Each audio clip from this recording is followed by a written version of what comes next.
ആശയം നീർത്തൊരു ചെറുകുടലിൻ ചാരെ വൻകുടലിൻ മീതെ സൈലന്റായി സ്ഥിതി ചെയ്യുന്നു.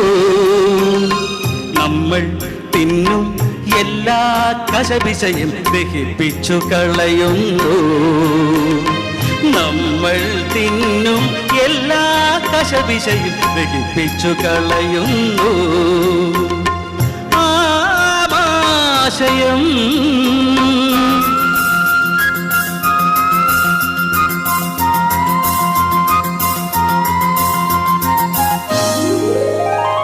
സായന്ത് മോൻ തിന്നൊരാപ്പിൾ ലേശം ചീഞ്ഞതായിരുന്നു. തൊണ്ടേന്നിറങ്ങിയൊരാപ്പിളിൽ കീടാണുവാണിരുന്നു. സായന്ത് മോൻ തിന്നൊരാപ്പിൾ